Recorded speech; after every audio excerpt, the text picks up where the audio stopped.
How did Furiosa, seemingly a surefire hit, end up as roadkill? Were audiences really just uninterested in more of George Miller's desert madness, or are there larger forces at work? Let's face it, Mad Max movies have never really relied on hefty star power. They've been sold more on the strength of its breathtaking action and intricate world building, not to mention their gritty stories.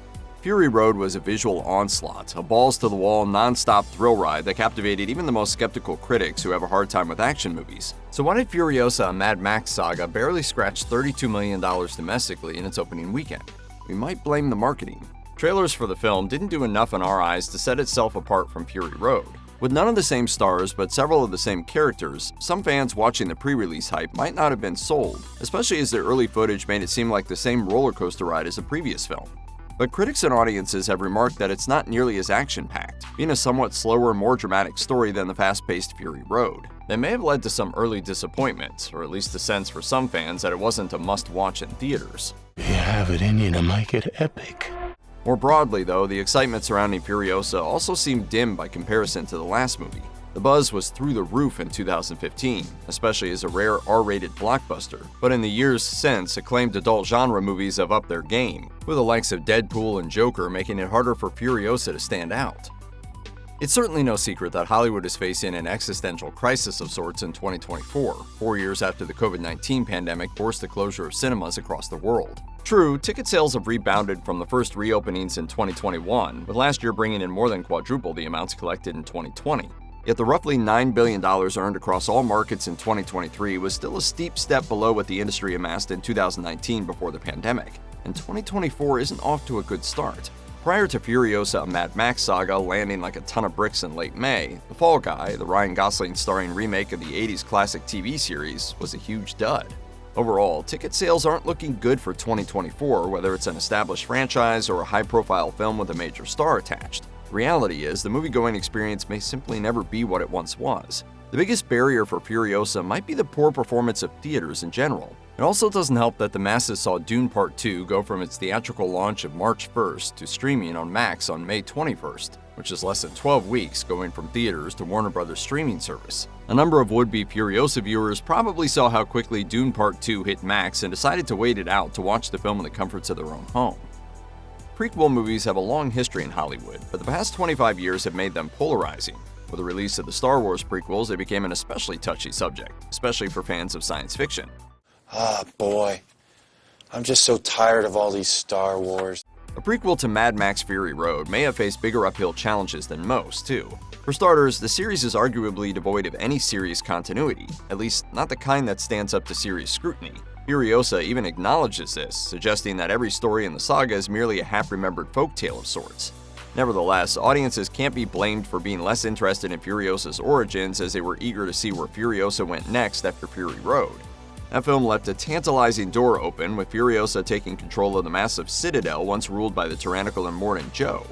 Director and series creator George Miller has promised a more direct follow-up that might very well show us Furiosa in charge of the Citadel, but the focus on her backstory probably wasn't exactly what audiences wanted to see next.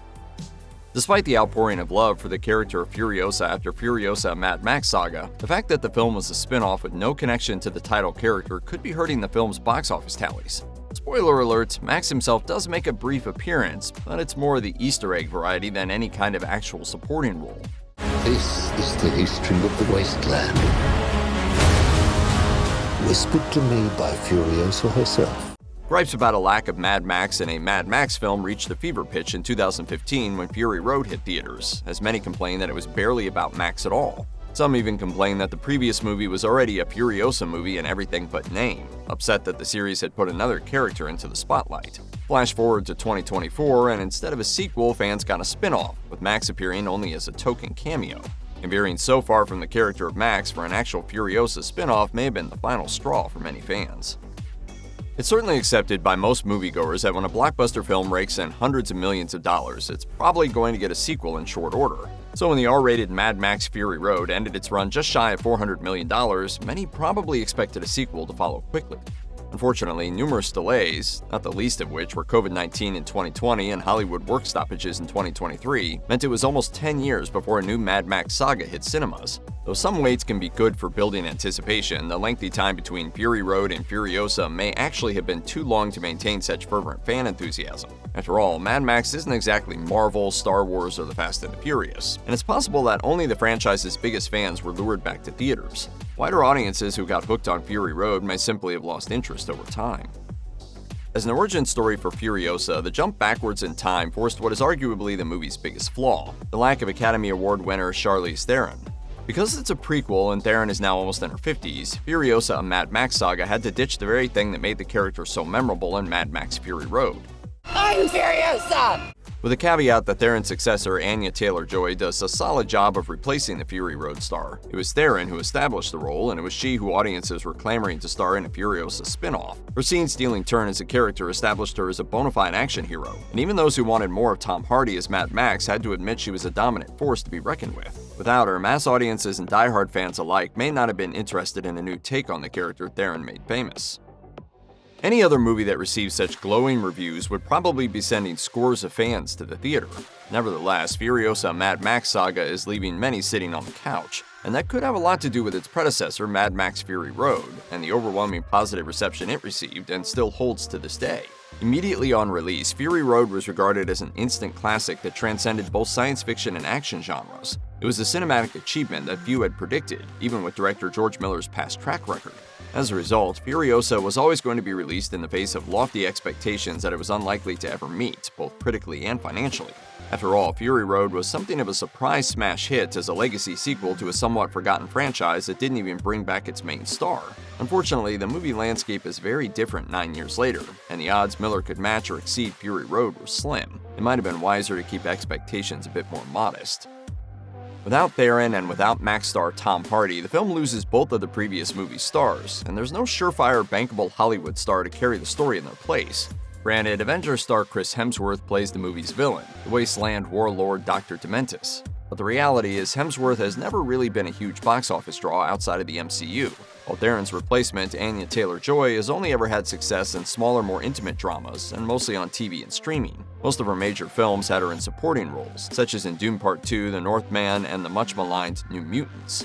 Her role as a young Furiosa, meanwhile, is the first time she's getting the chance to lead a major, big-budget live-action film. With all of the previous factors considered, the studio may have been wiser to keep the budget relatively modest to ensure a big hit. That, unfortunately, was not the case, and the film's cost ballooned to nearly $170 million. While it's not too far off from what was spent on the previous movie, and inflation actually makes the number a bit lower by comparison, it's still a heck of a lot of money. At that amount, it means Furiosa will likely need more than $350 million globally just to break even, a total that feels increasingly unlikely as the days pass. Had the budget been lower, even as high as $125 million, Furiosa may have been seen as more of a hit, even with its current tally.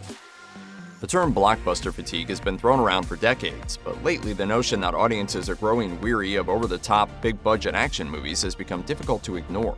Sure, there have always been flops and box office bombs, but the kinds of movies that were once surefire bets for big opening weekends are now landing softly, and are sometimes downright duds.